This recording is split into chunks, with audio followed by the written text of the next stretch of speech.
This is quite possibly the lightest patch notes we've ever had, and that's not an exaggeration whatsoever. Probably the least amount of useful info, but I'm still going to try to give you my best TLDR, tell you all the interesting things, the things that I think matter, and the things that are interestingly missing from these patch notes. I will be directly upfront with you. I'm always as brutally honest as I can be with these kinds of things. I'm very torn on this patch. I think that the patch is very good, and the league might be kind of bad. So we'll see how that goes. So remember, boys, if you're enjoying the content of these videos help you out, make sure to give them a like. And if you want to stay up to date with all of the latest videos and you don't want to miss anything, make sure that you subscribe to the YouTube channel and then hit that little notification bell. Without further ado, let's get into it. All right, so as is tradition, we're going to go through these step by step. We're going to talk about the things that I think matter and the things that I don't think matters too much. I'm going to be real with you. The Sentinel League in and of itself looks pretty mediocre. It'll probably be okay once we figure it out, but it looks kind of convoluted, a little bit difficult, and I think it's going to be something that most people will probably just look up what the best stuff to do is and then skip everything else. That's my current opinion on it. The fact that the items kind of break and you can't recharge them in any way is a little disappointing. I get what Chris meant by, like, you know, they felt like it was better to force people to try all kinds of different things instead of just like giving them the same thing over and over again. I get it. Still gonna be a little bit weird, and I'm sure it'll be, you know, like the drops will be good, the mechanic will probably feel okay. Overall, there's not really a lot to do as far as I can see. On to the major new content. There are going to be a couple interesting currency items being added to the game. These are the main thing from Sentinel that I think are pretty cool, and this is going to be items that allow you to combine jewelry, armor, and weapons, two separate ones into one, kind of similar to how like a Awakener's Orb works, but a little bit different. We're gonna have to see what the specifics of these are.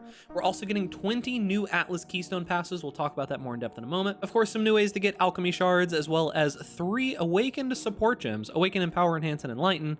They were already ridiculously rare in the first place. These are going to be basically impossible to get. Some new divination cards, including one for Mage Blood. Now, as for the biggest and most impactful change that they've made in the entirety of this patch, added an audio cue for attempting to drink a flask that does not have enough charges. No longer are you going to hear the flask drink sound over and over and over again if you are a dirty flask spammer like I am. Now, this section is probably the actual biggest thing that's happening.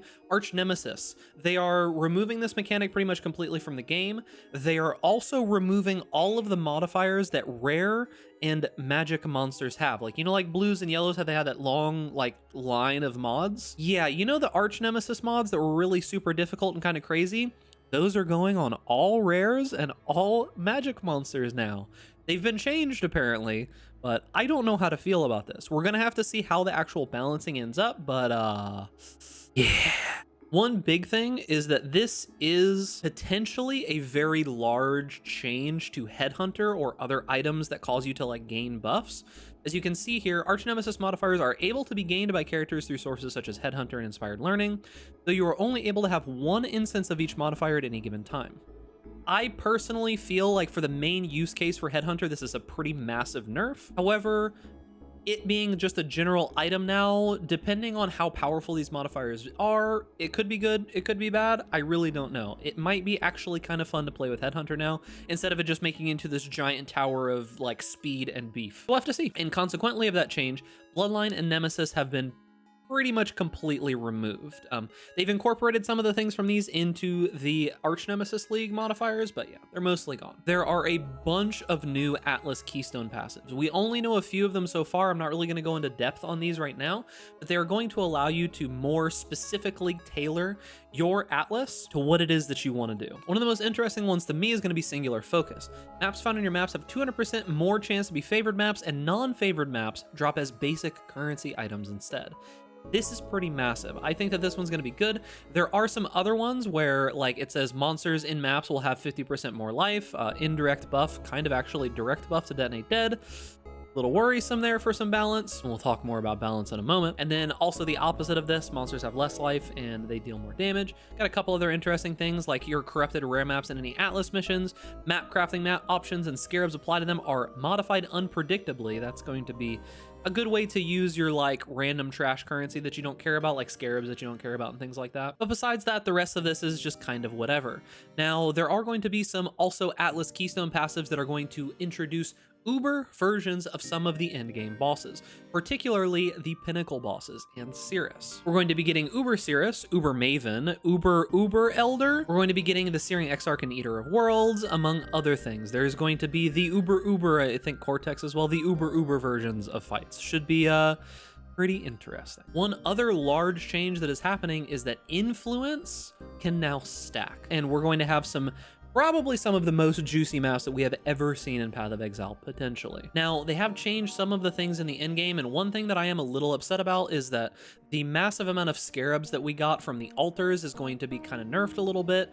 The altars in general have kind of had some of their downsides buffed and some of their upsides nerfed, trying to balance them out a little bit. The altars were very, very, very powerful, and they did give you a lot of items, and we're just really good in general. They've been nerfed a decent amount. The way that they've worded this is that their downsides now feel more impactful, and they now provide a wider diversity of rewards, meaning that it's not just going to be, oh, you just get tons of scarabs, you're just going to get a variety of things. As for the Atlas and map changes, they have removed some of the unique maps that were difficult to get before from the Atlas of Worlds. They changed a few little things in relation to that. Things like operative strong boxes can no longer drop polished scarabs in white maps, etc., etc. So if you're doing very low tier maps, you're not going to get crazy scarabs from them anymore. The standard Atlas shuffle is happening. If you're interested in any particular map, make sure to take a look at these and see which ones of note are being changed. As far as I can tell, the one map that I care about, which is Cemetery, is not being changed in any way, so we're good there. Cemetery farmers are going to be able to rejoice. They're also shuffling around the tiers of maps. Not that this matters too much. Once you get to the very, very end game, you are just going to be able to have all maps tier 16. There's going to be a pretty decent amount of new uniques, most of them dropping from the new Uber fights. I'll go over to another page in a moment. We'll look at some of those uniques. Praise GGG. Christ Wilson has given us